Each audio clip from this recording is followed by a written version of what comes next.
Tommy Jaggi, fan-sided here with NFL expert Marcus Mosher on the No Huddle show on Stacking the Box. Marcus, preseason week 1 in the books now. We've got football back, and that's what we're going to talk about today, the biggest storylines from the week 1 NFL preseason. Marcus, and I got to start with what seems to be the buzz right now, and go figure, it's Shedeur Sanders, the guy that slipped all the way to the 5th round of the NFL draft, 7 selections for the Cleveland Browns. He was the last pick that they made in the draft, but he goes and he shows up at preseason. It was a little slow at first. Those first couple drives there really got things going. I watched that entire Browns preseason game. He made some impressive passes. I'm not going to lie. Extended the play a little bit, tight window throws, including one of his touchdown passes, kind of thread the needle between 3 guys there. Ended the game 14 of 23, 138 yards, 2 touchdowns, no picks, only 6 yards an attempt, 106 pass rating. What do you make of his performance? Are we blowing this out of proportion here? Let's start with this. Generally, I don't think we should overreact to anything we see in the preseason. Like you and I have been doing this a long time.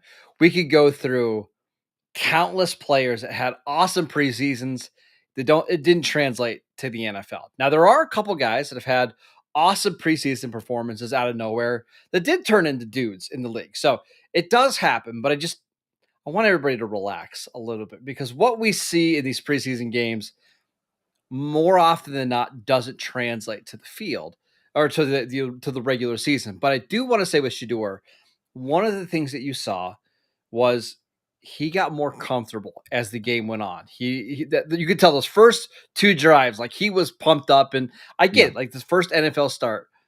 And then the game started to slow down for him, and he made some more plays, and he was extending it a little bit. He was using his legs. I don't think this performance suddenly made him go from 4th on the depth chart to 1st, but does this warrant maybe more snaps with the first team offense in Cleveland? Yeah, I think that's a fair take.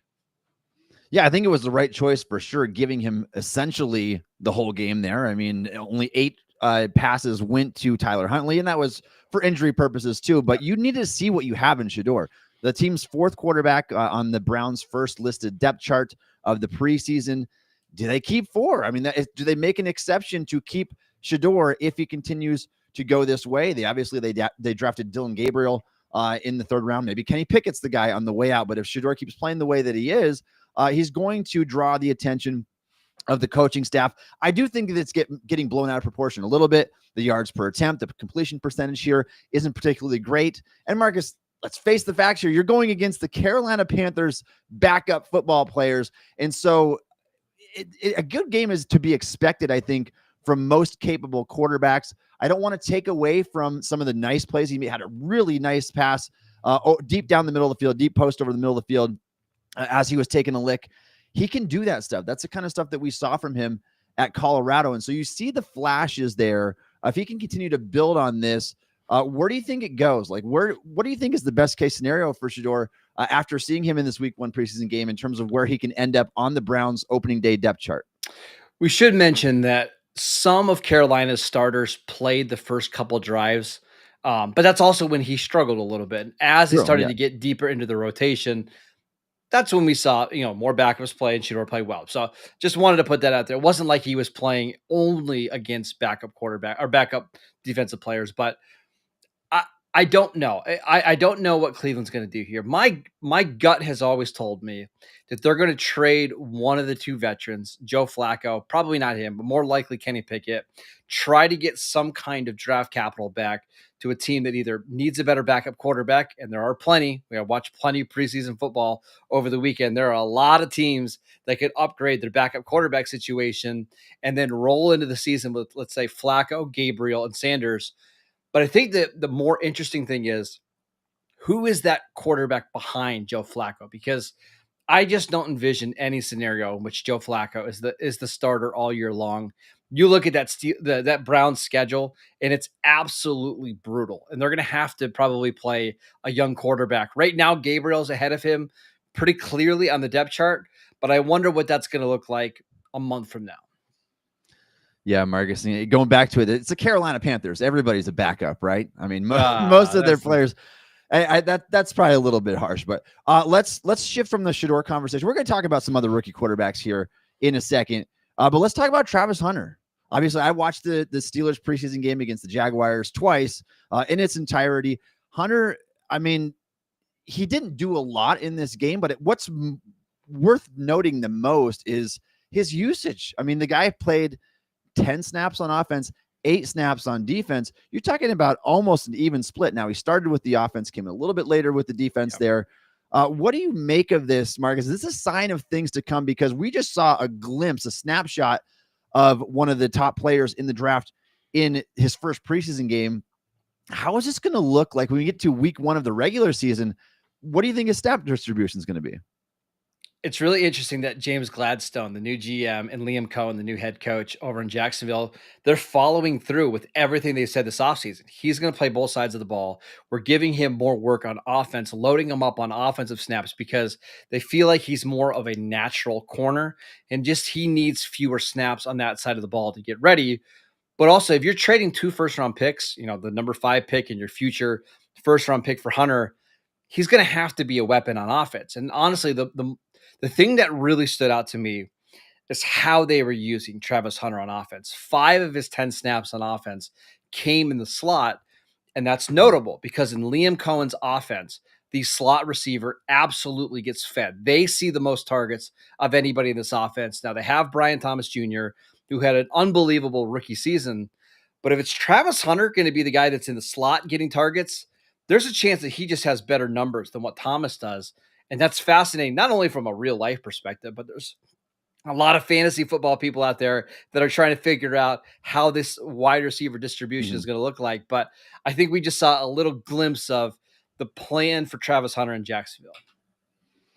Yeah, I think fans are just fascinated in general because we just don't see players like this. It's been forever. And if he's truly going to be like a full-time player both ways, that is something to watch for sure. I'm sure he'll see an uptick in usage in week 2 of the preseason. Most teams do. I haven't heard anything what Liam Cohen has decided for next week's game, but keep an eye on that as well because that's going to come. It's going to be really interesting when week 1 hits and we're seeing Travis Hunter maybe playing 40, 50 snaps on offense and then another 30 some on defense. Like, I don't know what the distribution is going to look like, but if we prorate this, and again, it's really early, you're talking about a guy who's going to outsnap everybody in the NFL. And I think that was the plan when they drafted him this high.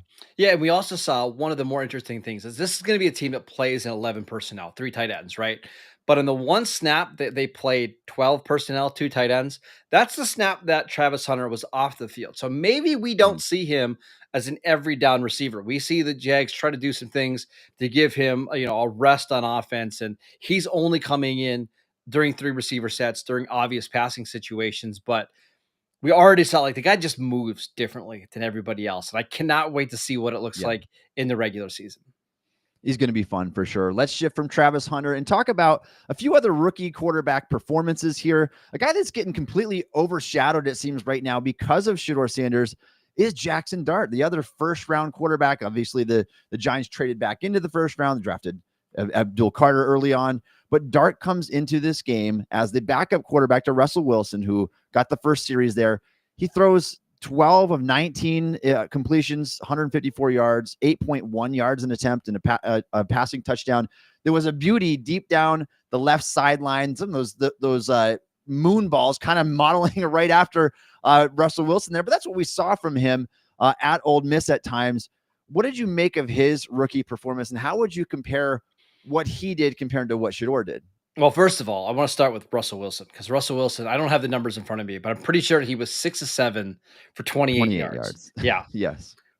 It's a very Russell Wilson performance at this stage of his career. Like he just can't move the same anymore. And it's layups and 3-pointers for Russell Wilson. And it's really hard to sustain an offense like that. I think Jaxson Dart's going to get on the field sooner rather than later in New York because I don't see it with Russell Wilson anymore. I just don't see a guy that's a starting caliber quarterback. Whereas at least with Dart, you see the tools, you see the athleticism, you see the playmaking. He's still pretty green as a passer coming from that Lane Kiffin offense out there in Ole Miss. But man, you see the traits and you see why the Giants are so excited about him. Yeah, and I think it's also worth mentioning that it literally took no time at all for him to surpass Jameis Winston on the depth chart, who has a big resume on his own, and he's a first-round pick. We know that the plan is to get him on the field. Brian Daboll has made that very clear. I think that this is a huge step in the right direction because you and I, Marcus, talked about how raw this player was coming from this Lane Kiffin offense. Is he going to get it? Is he going to be able to read a defense? I don't know if we saw a ton of that, but we saw glimpses of what you want to see to take that step to becoming that starter. I agree with you. I think it's going to happen sooner than what people anticipate, especially if Wilson struggles early in the year. And we talked about the Giants' schedule. It's very likely. Yeah, I mean, this Giants schedule is brutal. They might just have no choice. They could be, 1-5, 1-6 out of the gate. And then at that point, what's the benefit of playing Russell Wilson? Unless it's only to make sure that Jaxson Dart just doesn't get killed out there, and they want to make sure that he sits and he's ready to go. That's the only reason why I could see Dart not playing. But if you're talking about like the best option for this team, honestly, it's probably Jameis, as he gives you the best chance to develop some of the weapons, but he's not a long-term option either. So I expect to see Dart pretty early into the season.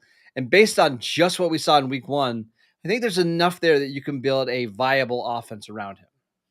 Yeah, it was encouraging for sure. Stood in there, took a few shots, hung tough in the pocket, and had that pretty ball down the sideline. Let's talk about Cam Ward now. Number 1 overall pick in the 2025 NFL draft. Didn't play a ton in this game. Started off, obviously. He is the guy. He's going to be the guy from day one. And he was 5 of 8, only 67 yards, didn't throw a touchdown, but averaged 8.4 yards an attempt. Respectable average there. In his backups, I think when you compare it to what his backups did, it was atrocious. Brandon Allen, 6 of 12, 62 yards. That's 5.2 yards an attempt. Tim Boyle, 4 of 13 for 24 yards. Like, he doesn't get worse than that. No. 2 interceptions included, a 0.6 passer rating. And so I guess when you compare him to the quarterbacks he was stacked up against on his own team, the numbers look respectable, albeit a small sample. The thing that was the most encouraging for me watching Cam Ward is that he's just not afraid to throw the ball down the field. Like, he's going to attack every level of the defense. And we saw him throw a couple balls across the middle of the field, targeting Calvin Ridley a lot. I don't expect this offense to be very good this year. They still have a lot of moving pieces on the offensive line. It's Calvin Ridley and Tyler Lockett as the top 2 receivers. Both guys are in their 30s now. It's just, Tajay Spears just went down with a high ankle injury. There's just not a lot of weapons to work with.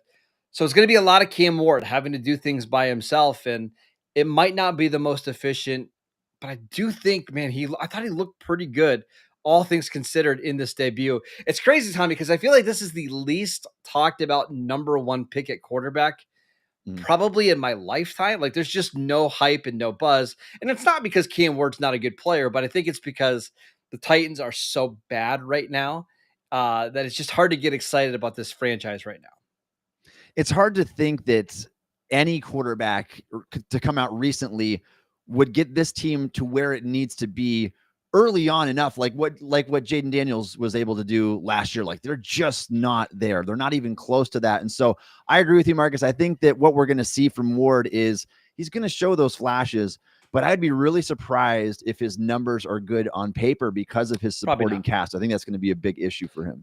And honestly, if you're a Titans fan, you don't care about the numbers. Like, that's honestly the last thing you're worried about. Don't worry about the yards per attempt and the passer rating, all that kind of stuff. You just want to see the flashes, right? Show us, hey, he can show us that you can take over a drive. You can take over a game and keep your team competitive. Go up against a team like the Texans and try to go toe to toe with them and stay in these games. If Ward can show that, it'll be a major step forward in his development.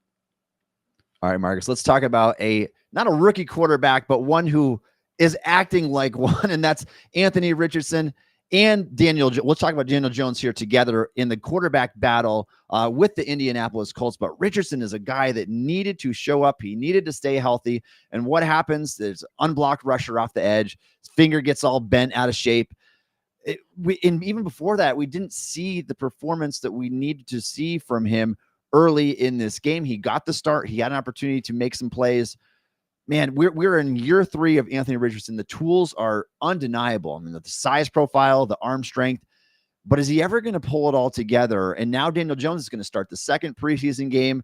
Is he just going to run away with it at this point and never look back? Probably. The Richardson thing is really hard because you see the talent, you see the arm strength. He's such a big athletic player, but the play that he got hurt on, that's like pass protection 101 for a quarterback. You got a guy screaming off the edge, unblocked. You got to get rid of the ball quick. You know it's coming. You can't stand there and hold on to the ball and get hit on the blind side because you've got nobody in protection there. You've got the running back releasing out to the flat. That's got to be an easy throw, and he didn't see it. And we're going into year 3 now, and it's the same stuff happening over and over. And now he's dealing with a pinky injury. And I think Shane Steichen is trying to have him fight through it because this is somebody who's missed a lot of time with injury. Like at some point, your quarterback is either reliable and durable or he's not.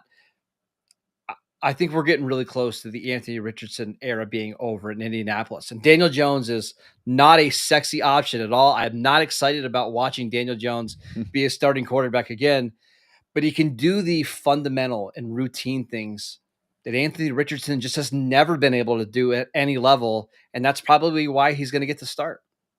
Yeah, and that's probably where Shane Steichen is with him at this point. They just need a guy that can run his offense and do it with some level of consistency. Daniel Jones might not be good, but he's consistently mediocre. And so maybe that's good enough for Steichen. And Richardson is too high variance. He can't stay on the field. We've just seen that time after time, and hurt guys tend to stay hurt.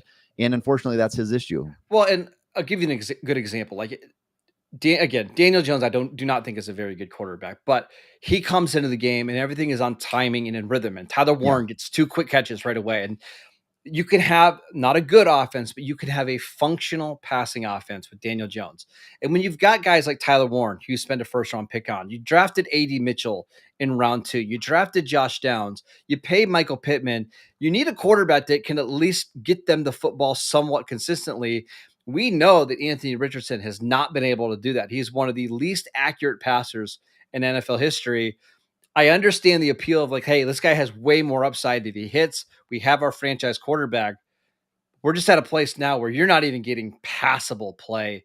And I do wonder if that's ultimately why the Colts are going to have to go with Daniel Jones this year. Yeah, you don't want to stunt the development of your young guys. You've got young skill players there. So the decision would make sense, especially at this point. Another injury setback for Richardson. We will see how things stand in week 2. Where Daniel Jones is expected to get the start. Marcus, let's talk about the New York Jets versus the Green Bay Packers and Aaron Glenn specifically here. New head coach Aaron Glenn obviously came over as the defensive coordinator of the Detroit Lions. And what does he do in his first preseason performance? He holds Jordan Love 1 of 5 for 7 yards, a 39 passer rating early in the contest, holds the Packers to 10 points on their own turf while scoring 30 of his own, led by Justin Fields at quarterback there early in the game. What do you make of Aaron Glenn so far? We shouldn't overreact to teams winning and losing in the preseason. I think the Lions went 4-0 in the preseason. In the year they went 0-16 during the regular season. So the final result doesn't matter. But one of the things that you can see in the preseason is how a team is reacting to their head coach and the energy level and the excitement. And the Jets just have that now. They look like a team that has basically a big weight lifted off their shoulder. I think the Aaron Rodgers and Robert Saleh thing last year soured so badly that it just made that whole environment toxic. Aaron Glenn has brought in a new attitude.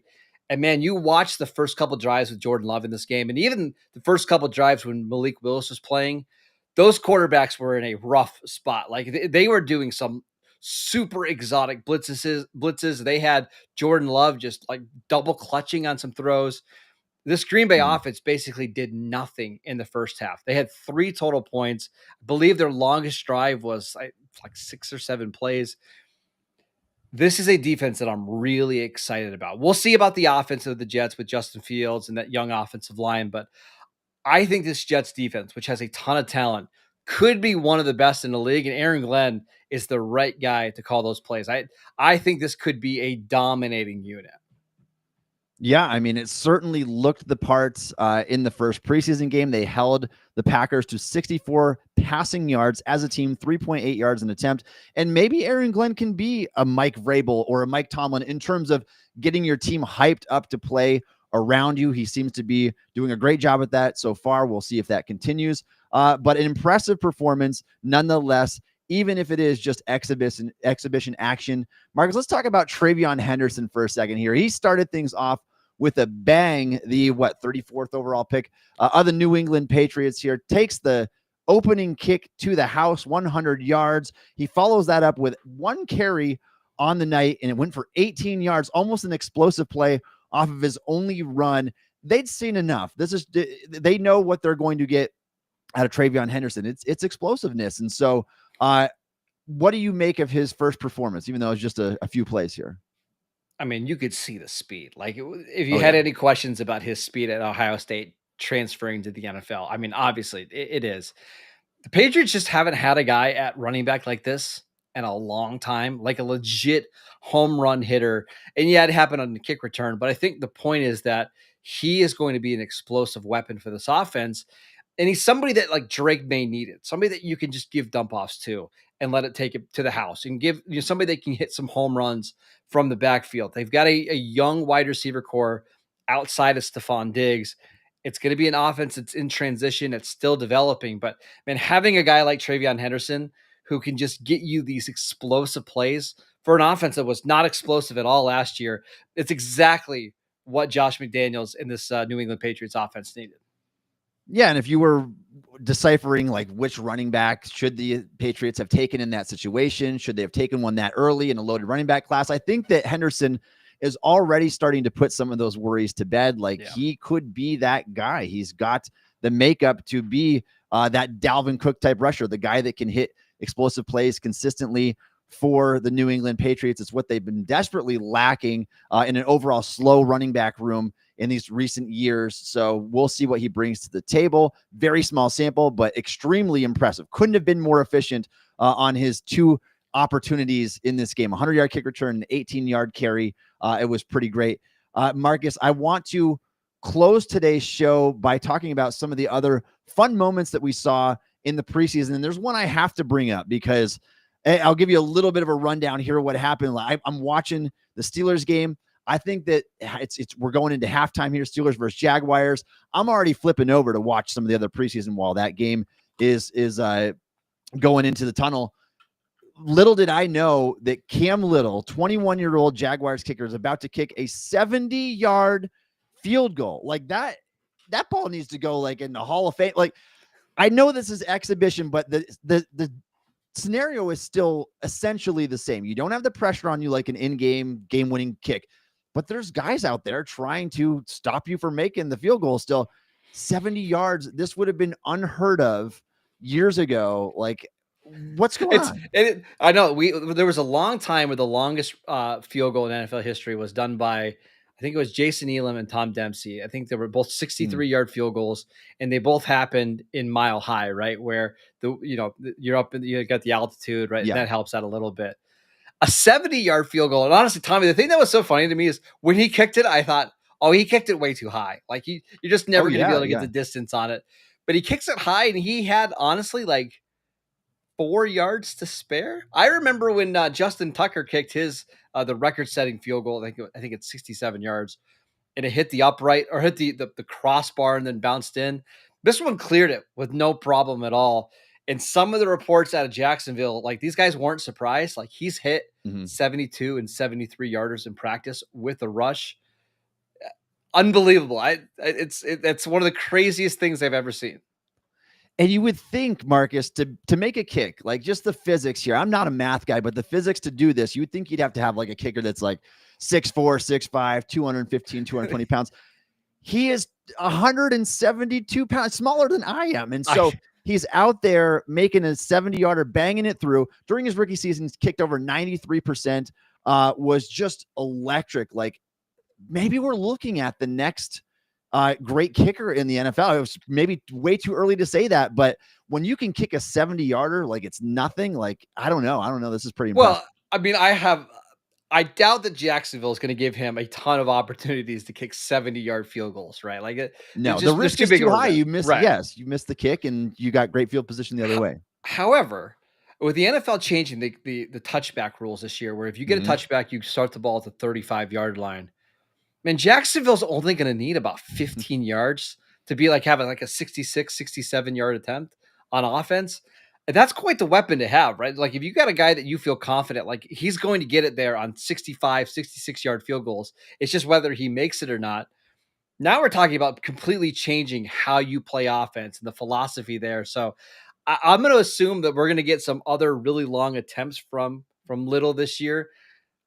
We'll see if he kicks anything close to a 70-yarder. That was wild.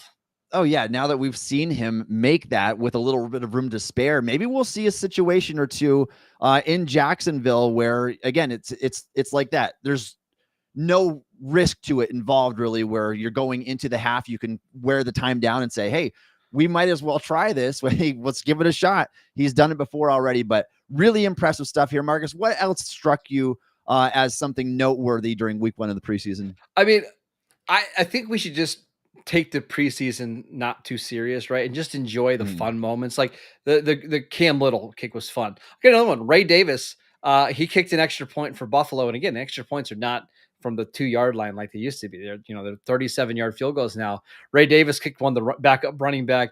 I just like seeing these guys that are not kickers come and do these kind of fun things. We saw some guys playing different positions. The NFL preseason is supposed to be fun. We saw CeeDee Lamb, my Cowboys receiver, get absolutely trucked by a referee on the sideline. That was great. Probably the hardest hit of the weekend. Just fun stuff in the preseason so far. Just got speared right in the back. I want to back up 1 second before we end today's show here and say, what's the philosophy here? Like everybody's approach is so different. You watch the Cowboys Rams game, hardly any starters played in that. How many players were the Rams resting? The Rams were without like 35 players that just didn't play, didn't even dress. It's wild. And then you look at Zach Taylor in the Cincinnati Bengals play their starting offense. Joe Burrow's in here throwing 10 passes, playing the first quarter. I'm like, I understand that you want a fast start, but it wasn't your offense that was the problem to begin with. Anyways, your defense.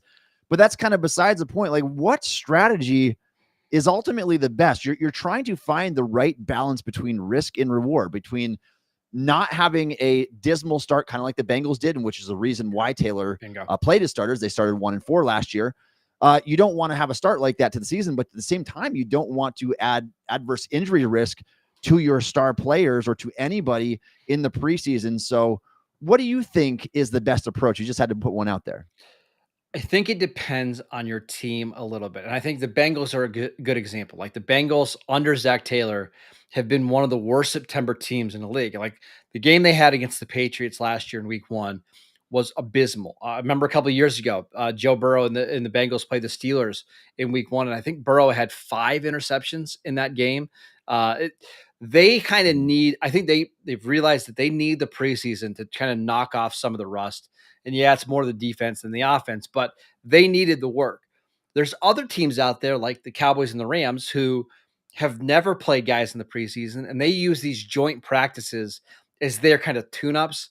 Again, those are a little bit more controlled. You can run certain things. You can have quarterbacks make sure they don't get hit. You can put them in safer environments. But generally, Tommy, one of the things I would say, and I've always said this, is you can't win a Super Bowl in August, but you can lose one, right? And what I mean by that is if you go out there and you have a star player or two get hurt, and it could drastically change what's going to happen in the regular season, are those 15 to 20 snaps worth putting out somebody like Josh Allen, who is going to be in such a big workload this year? Probably not. You're better off having them shake off the rust during the regular season. So it is dependent on the team, but I generally lean sitting the superstars in the preseason and letting the young guys play more snaps. And Marcus, I think that's my approach for the most part. I would lean a little bit more of you want to at least play your starters. Some you don't want to have, like we talked about, the Bengals start the last couple of years where they've been just so bad that they're itching to get back to a 9-8 season and have a hope by the end of the year. But at the same time, it's like you said, the playoffs aren't won early in the season. As long as you can weather the storm in September, in October, well, if you can get hot down the stretch, that's what matters most. And so not necessarily right or wrong here, but yeah, Bill Belichick is famous for saying, hey, the first month of the season is like a glorified preseason, right? If you can get out of September being 2-2, you'll set yourself up from being able to make a run. And for a lot of teams, that's it. Like, hey, stay healthy in September, stay at 500, and then we'll get to the real football once we get to October. All right. What do you guys think? Starters or no starters? Let us know down in the chat below. If you could like this stream, help bring more followers here, we'd greatly appreciate that. Marcus and I go live on the No Huddle show on Stacking the Box every single Monday at 11:30 a.m. Eastern time. You can follow me on X at Tommy Jaggi. You can follow Marcus on X at Marcus_Mosher. And we'll see you next time.